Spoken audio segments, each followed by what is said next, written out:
My name is Terry Maxwell, and welcome to this webinar series. We have training webinars, about 2 a month, one typically on business, the other one on leadership and personal fuel. We also have hubs, and our hubs are in Dallas, New York, Buffalo, Toronto. We are looking at doing one in LA and OC. We're looking at doing one in London and one in Florida as well. So we've got some new hubs that'll be launching in the next couple of months, and that's very exciting. You can check those out on our website and attend any of our events for free. All of our events for free. We're just passionate about helping entrepreneurs grow their business. My background really quickly is I started the equivalent of a purposeful Shark Tank is the only way to describe it. Share on Purpose is comprised of 2 components: the cultivator, which creates companies, and the speculator, which invests in concepts outside of our portfolio. And through that wonderful journey, I developed something called the Conscious Business Growth Platform, which is the basis of ShiftCo. And we are now, ShiftCo is our 5th brand to have launched, and we've got 2 more in the cultivator as we speak right now, which is very exciting. So that's me in a nutshell. I'm going to introduce our other speaker when we get to her section, because I know some more people are going to be popping on, and I don't want you to miss my introduction of her, because I really am impressed with her company. I'm impressed with her. And when I thought about doing this webinar, I immediately thought of her. So I'm going to save that intro until we get to her section. I'm going to start and kick us off and just frame the conversation to what I call investing models of the past. And I was fortunate enough to be part of a team that took a company public, an internet company public in 1999. I got to see the underbelly of Wall Street, and I was turned off from that point forward and began really this journey of entrepreneurship and this journey of conscious entrepreneurship shortly thereafter. So the investing models of the past really will frame what's happening right now in the investing space, which is really exciting. I'll also introduce you to a methodology that I absolutely love. It's called slicing pie. It's the best way to do equity splits for pre-revenue, pre-MVP companies. We'll talk about some crowdfunding models just to give you some understanding of what some of the differences are. And then we're going to get to where we really want to focus, which is democratized investing models. And that's where I'm going to bring our expert in, and we'll talk more about that. And then we'll save time to do a Q&A, and we'll take any questions that you have at that point. So small business funding of the past. So I've been on just about every side of the transaction, and there's self-funded companies, retirement funds, credit cards. If you've done more than one entrepreneurial company, you've probably done that. Bank loans, friends and family, grants, angel investors. I remember when somebody categorized me as an angel investor and treated me like I was an angel, even though I didn't invest in their company. It was so bizarre. And the angel investing world really had a niche for a long time, probably almost 20 years. They really had a niche between grants and loans and venture capital and private equity. They really filled a value there, but that value really fell short over time. And that's where some of these new models really play, is really filling in some of those gaps. And you'll see why the expert that I invited to speak today, they really have really, I think, hit the marketplace at the right time with the right solution to really fill those gaps. And that'll make a little more sense in a second. So the challenge with funding companies that are very, very early stage is the greater the risk. So the greater the risk. If I ask somebody for $1 million, that's a lot of risk. I'm expecting a huge return. And yet there's a lot of businesses out there that don't need $1 million of funding, or the risk isn't as high, and they're out of the equation. And for the longest time, they didn't really have places to go. So there's a nonprofit donation. They tend to be low risk, low ROI. Then there's crowdfunding, which is typically a give-get. I'm going to talk about the differences in crowdfunding models. Then there's pre-seed and seed funding, and then there's what's known as equity funding. So this stratification of this balance between risk and return has been a challenge. And the angel investing community, which is really where I entered this story, really was trying to fill these gaps and wasn't, in my opinion, successful in doing that, because what you're really balancing is this risk to return ratio. How much risk is it? Am I putting up $5,000? Am I putting up 50? Am I asking for 5 million? Well, the greater the risk, the greater the ROI the investor is looking for.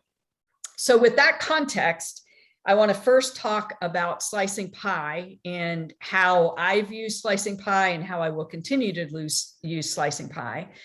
And then we'll talk about these new models and crowdfunding and where that fits, and then this fascinating space called democratized investing.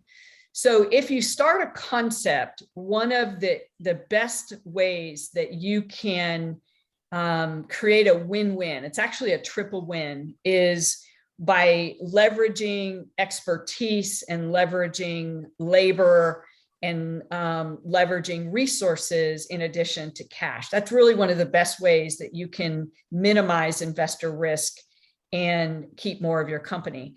The challenge is, how do you value that expertise? How do you value that effort? And it's been a challenge for just about every startup that I've ever worked with, every private investor, every angel investor, this equity calculation. How do you deem what's fair? So I just want to introduce you to a methodology that our lead investor in ShiftCo brought to me, and it's called slicing pie. And the way slicing pie works is the people that are part of that startup team, they're going to bring expertise, they're going to bring elbow grease, they might bring money, they might bring IP, and all of that is given a value. And then as that expertise the hours are worked and that type of stuff, the pie calculations start to add up. So what you're seeing is a sample screen from his website. And in this scenario, there's 5 people on the startup team. They each have a role in the company. And rather than working for equity, they're working for pie slices. And every time they put in their timesheet and it's approved, the pie slices calculate.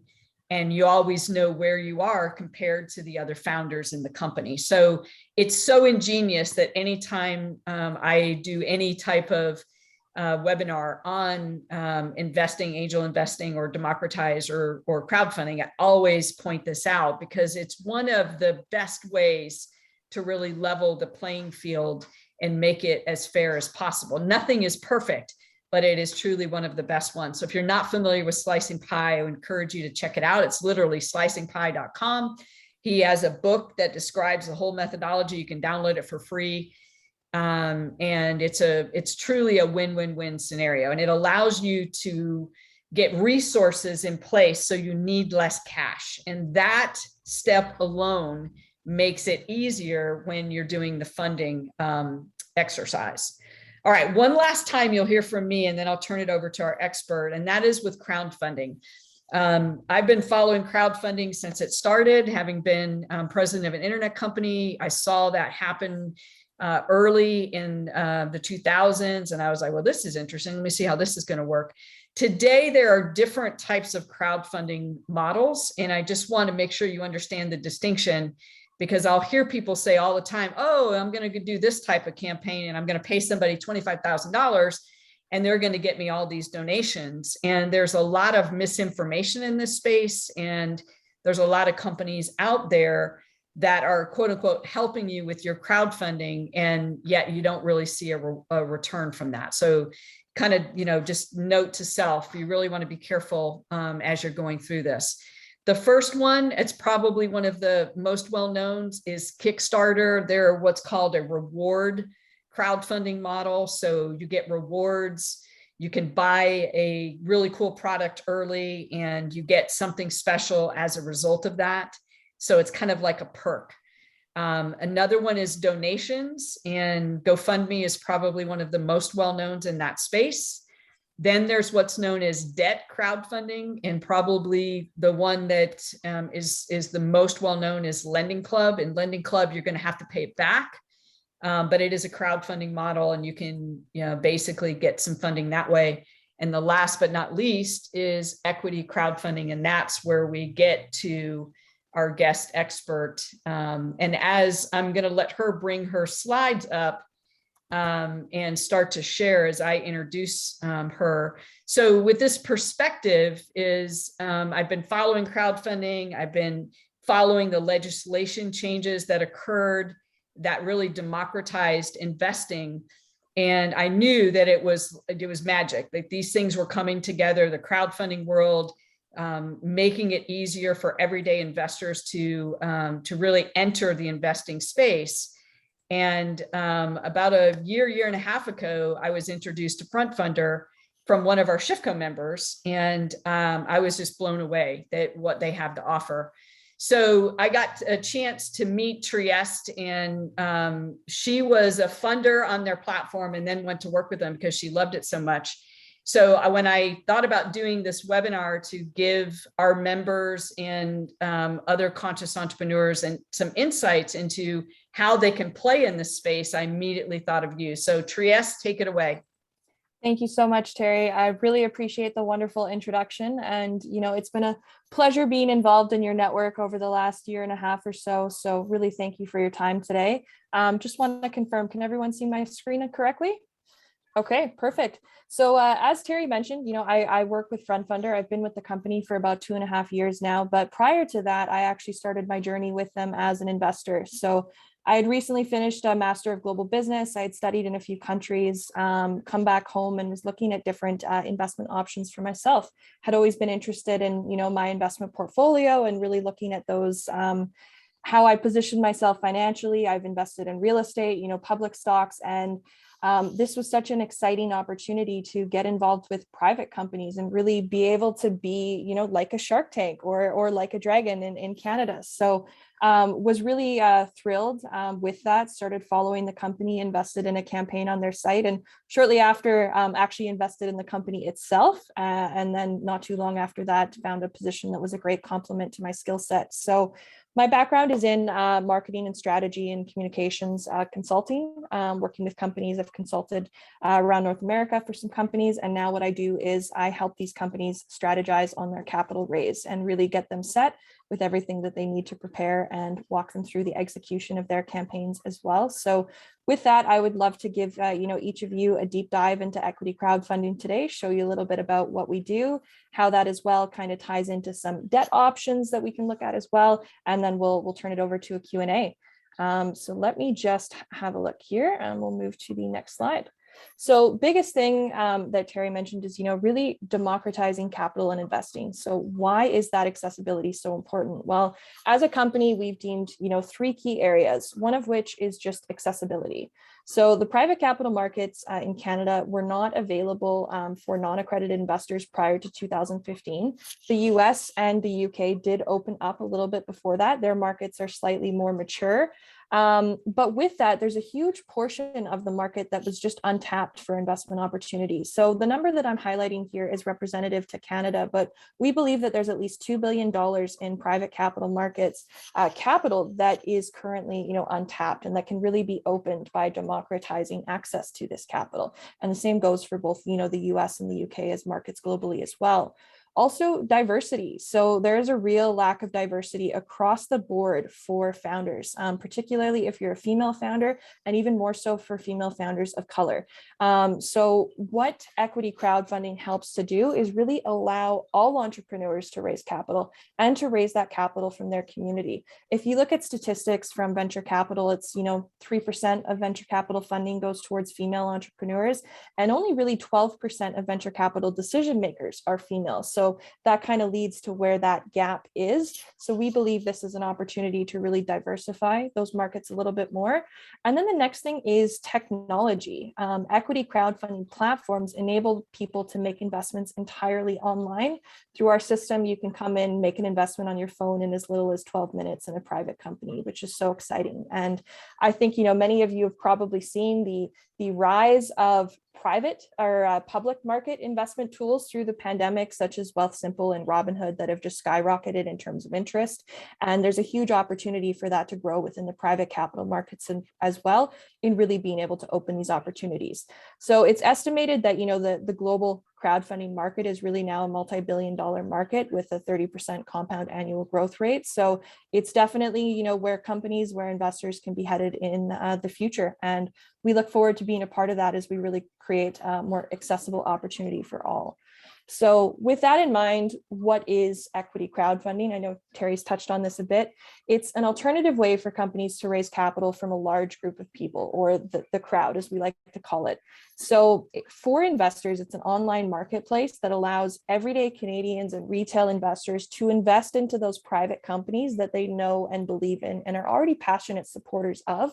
And for the companies, in addition to being a tool to raise capital, it's also an effective way to increase brand awareness, customer growth, and to tell your story, because more so than other forms of funding, this is actually a huge marketing opportunity for a company to grow their presence and acquire investors who can become customers in the business as well, and vice versa.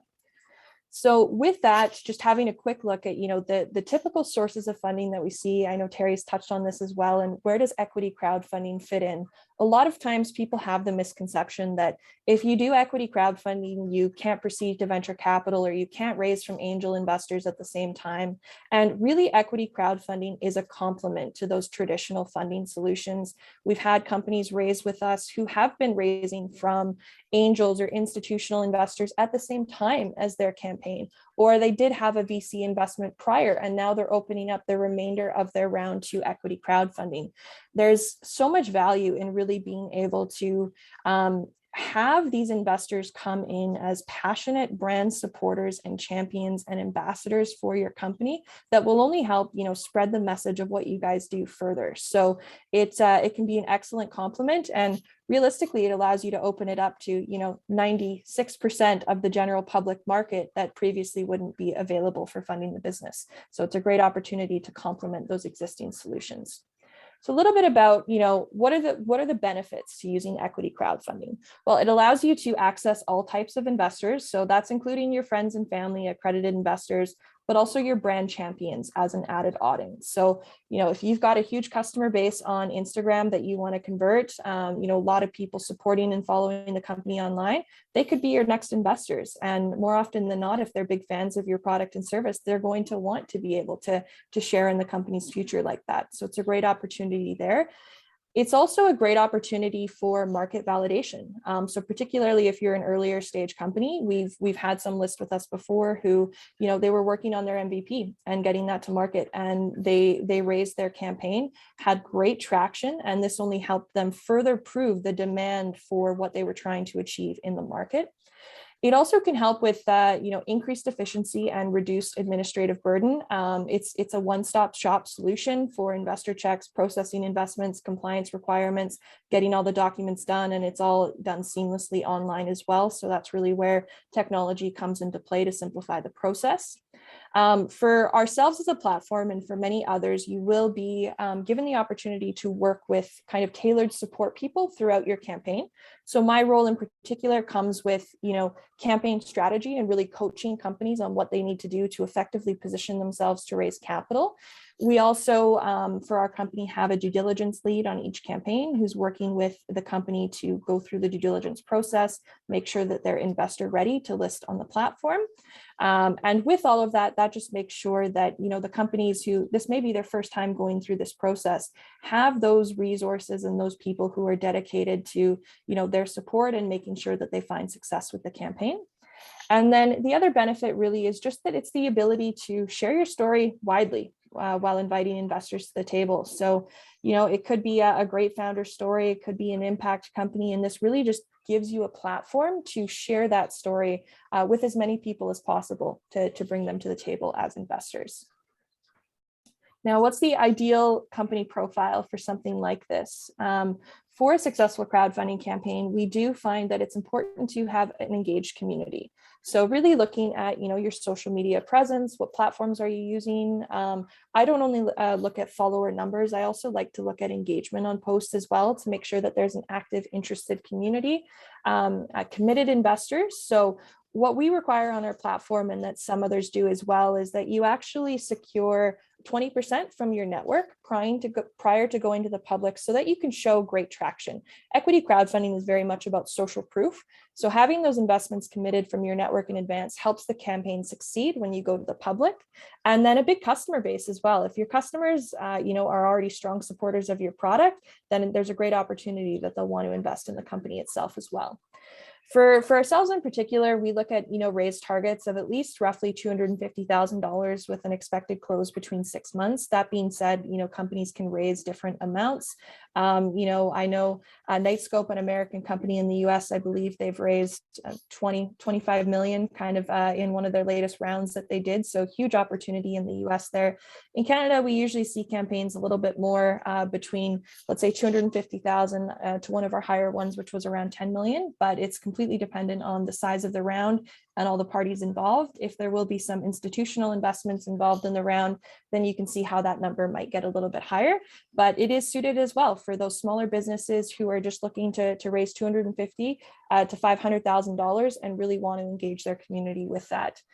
As I mentioned as well, just lead investors. So really being able to secure that 20% to build that initial traction. That's an important indicator across the board with markets. If we actually have a look at Seedrs in the UK, I believe they require 50% traction through a private link raise before going to the public to show that social proof even greater. So this number will be dependent on the platform and based on their experience, but because crowdfunding is such a social tool, it's designed with that psychology in mind to really get people excited about the opportunity by first seeing that traction. We also recommend marketing bandwidth. So as I'm sure, many of the founders on the call are aware, raising capital is a lot of work, no matter which form of capital you choose to raise. So with equity crowdfunding in particular, there's a whole marketing component to the campaign that really does require work. So whether it's the founder themselves taking on that work, or they have someone on the team who's able to really ensure that they're keeping tabs on all aspects of the campaign and running all the various initiatives, that's really important. We do recommend approximately 3 to 5 hours per week while the campaign is running. That depends, of course, on raise goals and what the company is hoping to achieve. But I always, encourage companies never underestimate the time commitment required for something like this. And then lastly, what's your story? Does it resonate with investors from a financial, social, and/or environmental impact perspective? Are you working on a significant problem? And I really truly believe, that's the impact of what crowdfunding does, is that you do get to tell your story and really engage people and get them excited to come on this journey with you.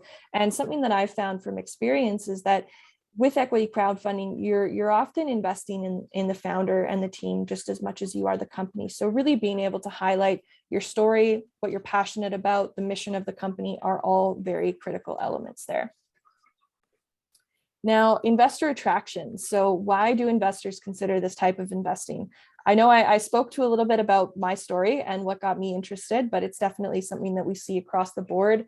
One of those reasons is, of course, opportunities. So it's a consistent stream of investment opportunities all on one platform, which is nice and easy. It's all housed in one location. And in our case, they're vetted by an exempt market dealer and due diligence team. So you know that this company has been through thorough due diligence. Doesn't mean, of course, that the company is going to succeed. Having a startup is a very high risk environment, but it assures investors that, okay, this company has gone through the process, they have their financials in order, they've been reviewed by this company, and now they're on the platform. That's always something that I recommend looking out for with equity crowdfunding and other crowdfunding platforms, is that some are listing agents and some are exempt market dealers that do conduct due diligence. So always something to keep in mind on, because if it is a listing agent platform, there's no guarantee that due diligence was conducted on the opportunity. Rias, can you go into that? Because I think this is really a very important distinction that people get lost in the marketing hoopla, what that means and again, why it matters. Absolutely. So with, investing in the private capital markets and having investors join your company, we do want to make sure that each company has gone through a thorough due diligence process. So with our team, that means we're going to take, the data room that the company has available, all the information that they have, and we're going to essentially assess, is this company fit to raise on the platform? So for ourselves in particular, we cap off that process with something we call an investment review committee meeting, where we meet with our executive team, our due diligence team, as well as external board members to ask the company questions and make sure that we have all the information we need to deem this a suitable opportunity. So sometimes it might be a company hasn't been completely transparent. And if they don't disclose that information, it's going to be unfair to investors. So in that case, unless they disclose it, we won't let them list. Or it could be that, certain aspects of their operations might not be the right fit for this opportunity.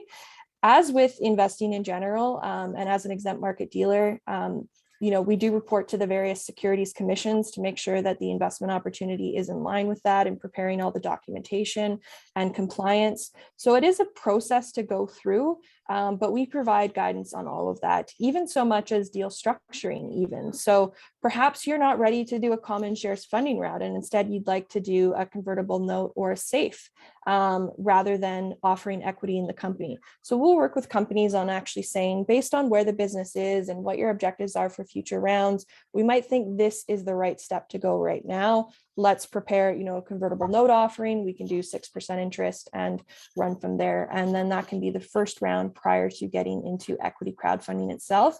But overall, the due diligence opportunity is so important for the company. It really does prepare them for raising capital, make sure that they have their data room ready. They've got all investor materials that need to be displayed. And on the investor side, it's an added layer of confidence in the opportunity to know that these companies have gone through a due diligence process.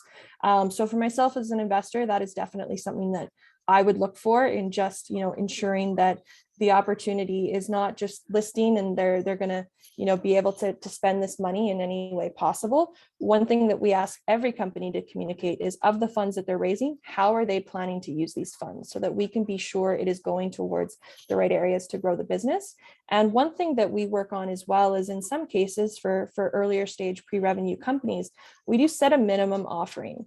So for example, if a company needs to raise $500,000 to grow their business, and without that $500,000, they're not going to achieve that growth, then we'll set that at a minimum offering. And if the team were to only raise, say, $40,000 from a couple investors because there wasn't a lot of interest, then we're going to actually return those funds to investors because they wouldn't be able to grow the business, and that would not be fair to those investors because their capital would essentially be lost. So we look for that when establishing, minimum offerings, maximum raise amounts for companies.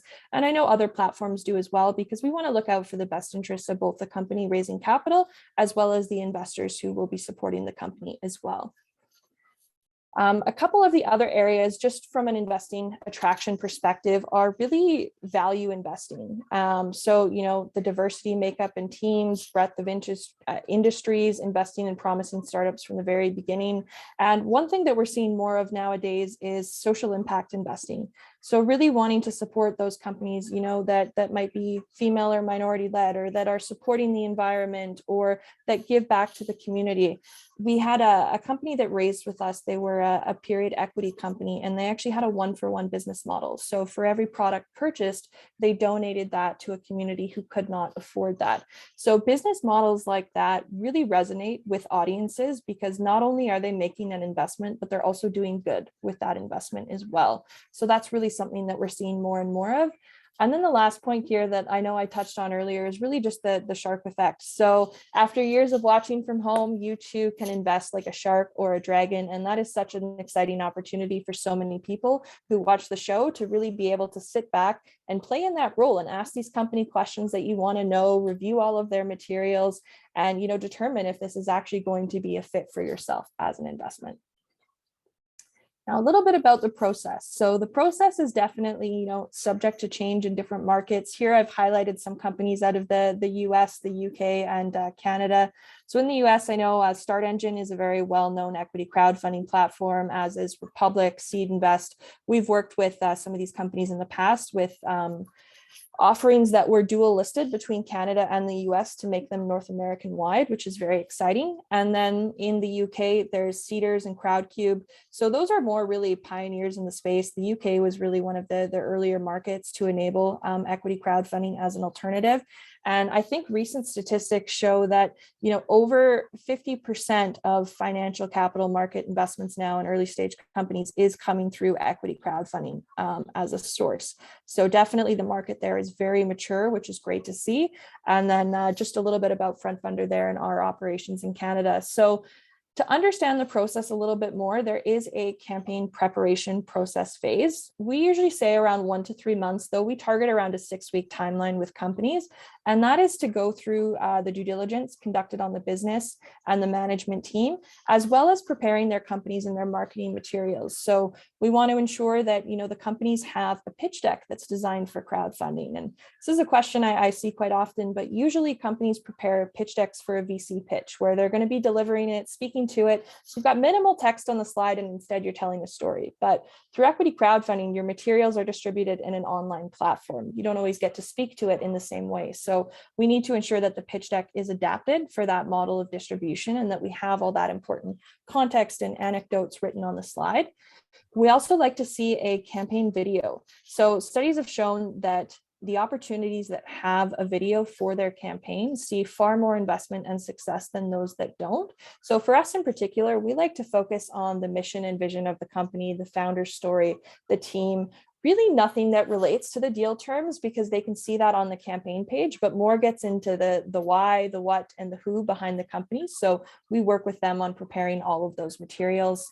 And some considerations that I touched on before at this stage is just looking at listing platforms versus those that do conduct due diligence, as that will change the timelines for preparation there. After that, I know I touched on that 20% that needed to be reached. So that's where you get into the private campaign launch. So your campaign will be open and available for investment, and you'll have a private link that you can send out to your network of friends, family, business associates, could even be a group of very supportive customers that you know are going to be eager to invest. So this is really to test interest, make sure that there's a lot of interest in the market, generate feedback on messaging as well, see if there are any adjustments that maybe we need to make to the campaign page. And then just some considerations at this round is, how much funding is required for that private round. So as I mentioned, for us, we've got a 20% threshold, but for Seedrs, their numbers are closer to 50%. So just preparing for that. And then once we've achieved that goal, the campaign launches publicly. So this is really where a lot of the marketing and promotion starts to take place. Timeframe for that we usually see is about 8 to 10 weeks. So looking at perhaps a 12-week, 3-month campaign overall. So at this stage, you can start reaching out to those individuals beyond your network. It might be you do a larger push on social media, you can start some advertising, do some press releases, have some events, really engage through all those different marketing channels. And we do find that campaigns that succeed the best have a very integrated marketing campaign where they're leveraging a lot of these platforms. If you look at, marketing statistics sometimes on just making a standard e-commerce purchase, it could be that you need 7 to 11 different touch points to actually commit and make that purchasing decision. So we want to be mindful of that with the investment process as well, is that it might be more than one touch point that you need to have with that investor. So leveraging email marketing and funnels, leveraging advertising, media, press, different avenues like that all create a successful campaign. And then some considerations that I've just listed here is previously in Canada, you were only actually allowed 2 90-day campaigns per calendar year. Since the US has increased their funding targets and goals, Canada has followed suit. So now companies can raise over a 12-month period of time and up to 1.5 million in capital. So that's been a great improvement on our end. Historically, the US and the UK both have more harmonized exemptions that allow companies to raise more. So it's great to see that other markets are starting to follow suit in that, as well as equity crowdfunding really does become more of a viable funding solution for most companies. So with that, I've touched on some options here, but just a little bit about, equity crowdfunding around the world. Some of the top markets that we typically look to, the US, the UK, and Australia, which has a very good equity crowdfunding market as well. And some of the companies that really, really succeed with that. So one of the big things here is, of course, just looking at the number of investors and supporters that you can bring on. You'll notice that in the UK there's an ice cream company that's now done 3 rounds, 3 campaigns through Cedars, where they've been able to bring on over 1,000 investors and raise over $1 million. In the US, we actually worked with Nightscope as well for their Canada side of the offering, and they raised over 40 million across 5 campaigns from 10,000 investors. And I know they're actually looking to now list publicly as well on the NASDAQ. So that'll represent a great exit opportunity for all of those investors who supported them early on. So that, of course, is a consideration with this type of investing. Is it's not a liquid investment. It is something that has to be held until there is an exit strategy available, if there is one. So the options that we typically see for that, listing publicly, having a go public event, could be mergers or acquisitions. It could be that the company grows and opts to pay dividends as well. What we've now seen in terms of the equity crowdfunding market around the world is that there are secondary trading platforms that have become available for equity crowdfunding investments as well. So Start Engine in the US and Cedars in the UK have been pioneers in creating a secondary trading system that acts similarly to a stock market, where investors who have invested in private companies can actually trade amongst each other and see the value of their investments grow over time. So for something that has historically been a very locked investment opportunity, it's nice to see that they're opening it up to provide some more liquidity available for those investors. And of course, you can keep your private investment until the company still would have some sort of go public event. But it's nice to see that companies are trending in that direction and really creating just a more equitable and engaging environment for the private capital markets. So overall, I touched on some misconceptions earlier, but some standard debunked myths that we typically see is, it's only for early stage companies. So we've worked with companies from, their initial seed round through to Series A through to later. So it's definitely something that companies can undertake at, any stage of their funding process. We've worked with some that have raised through equity crowdfunding prior to publicly listing, and that's kind of the next step for their business. In fact, equity crowdfunding allows companies to reach shareholder requirements as well. I know in Canada, it's a requirement to have 150 shareholders prior to listing publicly, and equity crowdfunding is a great way to get those investment numbers through the door as well. The regulations are too complex and limiting. I definitely understand that one, and that's why platforms like ourselves, like Start Engine, we're here to provide guidance and advice on that, so we can help you navigate all of that. And that's why you have those dedicated support leads as you go through the process, so that we can help you navigate all of it. And we also make sure that at the end, the filing, the closing process, that's as streamlined as possible for all the businesses. Another area of feedback is that venture capitalists just don't like it. And that's something that we hear quite often. As I mentioned, we have worked with companies that have actually done a venture capital round and then come to raise through equity crowdfunding. I think it's important that they understand the objectives. It's a great way to, complement a round and to really be an exciting and engaging marketing opportunity for companies. And that's where we really see, a lot of success. Essentially, any investor that you bring through the door can become a customer in the company, which is very exciting. And then the cap table will be ruined for my next round. We do hear this quite often. There are ways to accommodate that through voting trust agreements, cap table management. I know there are, certain countries that can actually just keep it to one solid line item on the cap table. So it's a nice, smooth, easy process. And then I can't raise from VCs or angels during a crowdfunding campaign.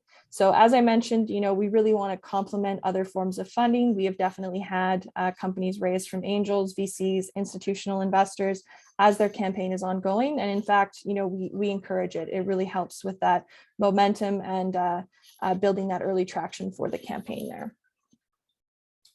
So just a little quote at the bottom from Business Insider: raising money through crowdfunding used to be a last resort for startups. Now it's attracting unicorns. So many businesses are now coming to this as a strategic opportunity for their business and looking at what this can really do to help them grow moving forward. So a little bit just about what FrontFidel does before we wrap up here. You know, we are a Canadian-based business that does work with US companies raising across North America. We've ourselves done, 85 raises, raised over 70 million in capital, and have a large community of investors. And I know those numbers are even higher in the US for the platforms there. So some key takeaways from today that I'd just like to leave you all with before we get into the Q&A is just that, equity crowdfunding really enables companies to raise capital from anyone. It's a legitimate business catalyst. Equity crowdfunding and traditional venture capital are not mutually exclusive. They can work together in a very beneficial way for the company. And equity crowdfunding does not harm your cap table and governments if done correctly. And lastly, that equity crowdfunding is really redefining venture capital and democratizing investing in private companies. And that's where we're really excited. We want to see where this industry is headed over the next couple of years. We think there's going to be fantastic changes there. And it's really engaging business owners like yourselves and investors that are going to make this a very exciting opportunity. So with that, I'd like to thank you all for your time today. Really appreciate being able to speak to you about this. And Terry, take it away. All right. So as you can see, this is why I invited Trieste on, because she really does understand the space and the value of it, how to extract the value. So who has the first question?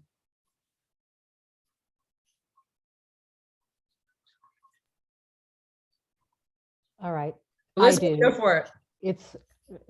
It's from a very uninformed person about this topic, but I can't really wrap my head around what does the investor get?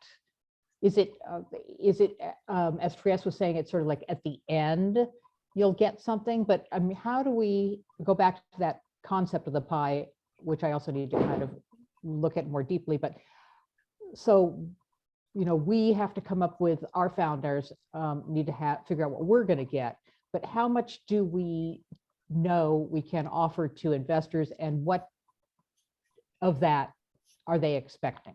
Great question. So we work with all companies to determine how much equity they are comfortable offering to investors in this round. So that number is going to be different for each company, their operations, how many shares are already outstanding.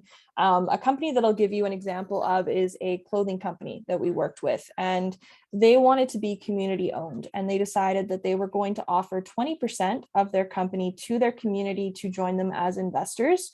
So with that in mind, their promotion strategy was that they wanted to be 20% community owned. And with that, their minimum investment might only be $250 to $500, but it gives their community a really exciting opportunity to get involved. And now they can actually go to market saying that they are community owned, which ended up being a big differentiator for them. We had Mountain Equipment Co-op in Canada there that was actually recently purchased by a US company and no longer a co-op where Canadians took part in. So they were offering an alternative and saying, hey, we are this great clothing company, we're doing this, and we're actually community owned in the process as well. So that was really great for them. But our team and any team that you work with who is conducting that due diligence will be able to advise you and say, based on your current ownership, this is how much is realistic to be offering in this round. And sometimes we even see that companies need to conduct a share split prior to raising the capital, just so that they can ensure that there's the right distribution of shares between all the parties. And in some cases, a company might say, hey, we're actually not ready to give up equity in the company. So they want to look at a convertible note and do a debt financing round first that can convert into equity once, certain objectives have been met. Or they might even be, a little more earlier stage than that and go a safe. So obviously, Y Combinator made the safes quite well known. We don't advise it as much just because it is a little more complicated for investors to understand, and they don't really get anything out of it. When you're investing in a common shares round, okay, I'm getting shares, I'm getting ownership. When you're investing in a convertible note debt round, you're going, okay, I have, this much invested, I'm getting this interest in return over this time frame. With a safe, it's a little bit less uncertain, but it gives earlier stage companies flexibility to say, we can't actually put a valuation on this right now, but we'd like to raise capital. And these are the criteria that we're setting to put a valuation on this in the future, and then give our early stage supporters the opportunity to convert into equity at that time. And let me add something to Elizabeth to help frame this for you, because I think this is one of the reasons why I wanted to have this conversation, because when people think of crowdfunding, they think of Kickstarter and GoFundMe. Yeah. So this is a different model. When you do equity, we'll set the SAFE and the debt, convertible debt aside for just a second, and just equity, you get real equity. So it's like when you buy a stock on a stock exchange, you get real equity. And the question is, what is that worth? Well, if they're paying dividends, you would get dividends just like you do in your traditional investing. And if they exit and somebody buys the company, they're basically buying your equity. So when you're really thinking about this, think about it from that perspective. Does that help? It does. And I'm sorry, I just have one other question to define community. What did community, because for our new business is intended to serve our community in the art world. Would that constitute a community, or was community more like the physical environs of the town or whatever? No, great question. Definitely. So from a community perspective, there are so many different aspects of that. Your community can be your friends and family immediate network. It can be your professional network. Your community can be, the followers that you have on LinkedIn. It could be the company's Instagram social media account. It could be a customer base. And it could very well be the immediate community that you are serving also. So there are so many opportunities to really just engage those across the board in your network. And what we like to see too with equity crowdfunding is that you're not just engaging your community. That's a big aspect of it, but you're also looking to build a community in other avenues. So that's when you might start engaging in more some advertising, some networking, some press releases where you go even beyond your community to inform other people who are likely to be interested in what you're doing about the company and about the investment opportunity. So that's really what we want to see companies do with this form of raising capital. It's not just that you have that community already, but you're going to continue to grow and build that community and even expand that community through the course of the capital raise. And think about it like relationships. You have a community of buyers today. You have a community that you're located in. Do you also want that community to extend to be an investment community? Do you want that type of relationship with them? Absolutely. Thank you. Thank you for your questions. So I have a question. Is there a checklist or a guideline that's available so someone can really look at where they sit currently, if this is a goal, right? And what do I need to pull together or have as a baseline to get started? Or what would be in my best interest based on what like here's examples of companies who went a different route and how they were able to grow and follow through on their vision. So, I mean, is there any guideline or something that could help someone, or a program? Or because I know one of the things that you mentioned as a woman of color, I'm in the sales industry and the statistics are just as, daunting in that, and funding for women of color is just abysmal right now as an entrepreneur. So where is the support or the funding or the feedback for when I'm going into groups and people are looking for things like that, I can point them in that direction or. Yeah, great question. So in most cases, the platform that you're looking at should have kind of some criteria for raising capital to say, if this aligns with your goals as the business, and, if you have strong, let's say, community, if you're looking to raise X amount, then this might be a fit. For us in particular, we actually do on companies wanting to raise both a due diligence audit and a marketing pre-screen. So our sales team collects that in initial conversations with the company. And then we as a team review this to actually say, is this going to be a fit to raise with us? Because the last thing we want is a company coming to us to raise capital and us not being able to set them up for success because they don't meet that criteria. So we look at that very early on upfront, and we won't sign a company unless we think they meet some of those areas. So a couple considerations with that are just, what's the amount that they're looking to raise?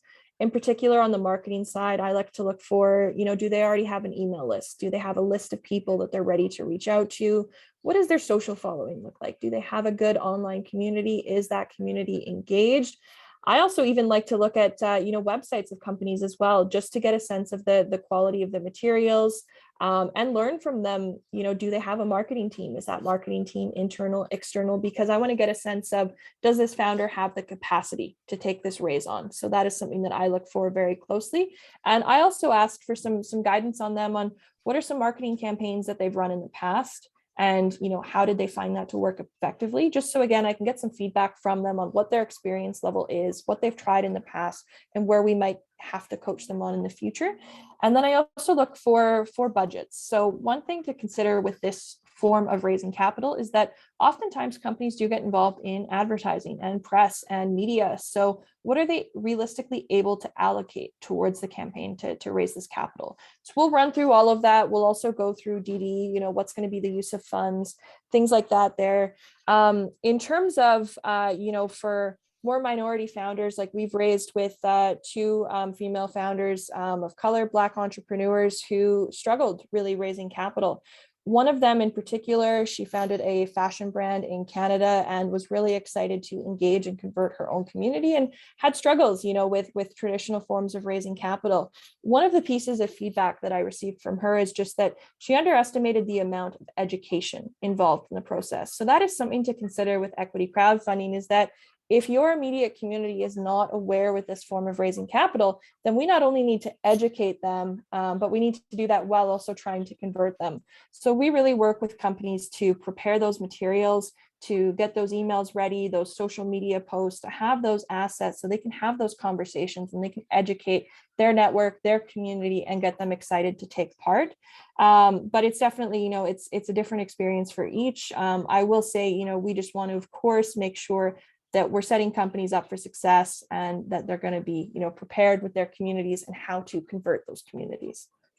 All right, so great answer. Quick question. So if someone is not, so that's at a different stage. In the very early beginning stages, if they're not ready for all of what you just said, Yep. then where would you refer them? What would you tell them then? Great question. So depending on what the business is looking for, if they are still looking for capital and that early market validation, Kickstarter can actually be a great option. So that's when you get into rewards-based crowdfunding. And we usually find that that can be a great first step ahead of equity crowdfunding. We've had a lot of companies who have gone the route of having that Kickstarter backing, and then they can now come to them, a year later and say, well, now not only are you a great backer of ours, but we'd actually like to welcome you as an investor and a co-owner. And it's a great, very engaged community to reach out to. So I can recommend that for some companies. In the event that it is that they need to grow their community more, maybe work on some marketing numbers that they have, then could be valuable to enlist an agency if they're in a position to do that, where that agency can start helping them to grow their community and social media presence. Or it could be, taking a bit of a course that will help develop those areas. We've also seen with some companies that it could be recommending they go to an accelerator as well to really help grow the business, work with experts who are in that earlier stage place to guide them. So it's dependent on each business, but we like to make sure that if they're not ready to proceed with us, we're definitely, pointing them in the right direction of where they should be headed as a business to take that next step towards the goal that they have. Great. Hi, Trist. I got a question for you. Great presentation. Thank you for that. When a company comes to you, when you're doing your due diligence, do you consult with, advise them on, if their offer or their ask is too much or too little? Do you help set them up for success and kind of, show them realistic expectations and realistic returns and whatnot? That whole piece of it. Great question. And we absolutely do. So being able to offer support with deal structuring is very important to us. As an example, we had a female founder raising with us a couple of years ago, and she wanted to do a $500,000 round at a current valuation. And we determined that if she were to do future funding rounds beyond that, she would actually be diluting her equity too much beyond kind of 50% in the company. So what we actually advise is that she do a smaller round now, take those funds, grow the business, come back and do a later round at a higher valuation so that she's not diluting her shares. And at the same time, we see companies sometimes that come through and they have a crazy high valuation. So what we like to do with that is really use tools like PitchBook, see what what is ongoing in the market, look at different ways of determining what that valuation should be, and then we'll offer our guidance there. That being said, company may take it, they may not. I know we have currently a psychedelics company on our platform that is raising under a $330 million US valuation, which was higher than what we recommended. But that's what they wanted to set it at. And they are getting good traction in the US. They've had over 20,000 or 20 million in investments in the US so far. So, you know, that's kind of validated the valuation that they had, but we are definitely there every step of the way to say, okay, you're going to dilute yourself too much if you take this route, or your valuation is a little high for these given reasons, and then be able to work with the company on setting what that number should be. And is that due diligence process at the beginning and Craig coming up with a deal structure that works? Is there a fee for that, or is that part of your due diligence, or do you have to Yes. pay a upfront funder for that? Great question. So our fee structure works with upfront fees and then trade fees on the close. So the upfront fees are really to cover the due diligence process for us to go through with each company, provide that advice on deal structuring, vet the opportunity, make sure they're going to be a fit, prepare them for success. And then trade fees come on the back of the campaign. And that comes down to more supporting things like the campaign and marketing support that you'll receive on the offering. And that's because we want your success, you know, to be our success. So we don't want to charge companies too much up front. Instead, we split that and we'll take a trade fee. Can you share? I mean, what do you charge? You know, what's the fee? So trade fees on our end are usually around 6 to 7% on the back end. And I know that that's pretty consistent across the industry. And then the initial fees are usually around $5,000. That's to get the due diligence process conducted. And then we also offer additional fees. So we might be able to, for example, say draft your offering documents for you. And, you know, rates are usually less than that of going to your legal counsel. In our case as well, we offer additional campaign management services. So if you'd need help, you know, developing your pitch deck or getting social media content ready for your campaign, we're able to offer some additional services there. That's not something that every campaign wants to opt for, which is why they're considered additional. But for each deal, we'll look at those upfront fees for due diligence as well as those trade fees on the back end. Awesome. Thanks. Yeah. Awesome. I think we've hit the max of our time. I know there may be some more questions. I would encourage you guys to connect with Trieste. I'll send out a link to her LinkedIn bio with the recording to everybody that registered. Check their company out. She also listed some of the US ones as well that they recommend, that they've had deal flow going back and forth. And then that one slide where we talked about the different types of crowdfunding, just give thought to, could I start with a Kickstarter as a way to get going, raise some initial capital, really test the market, and then move into equity crowdfunding next. I think that's a brilliant way to approach it. So thanks, everybody. Thanks for you, Trieste. Thank you so much for doing this and helping our members and our Awesome. community. We appreciate it very much. Thank you for having me. It's been a pleasure speaking with you all. Bye, guys.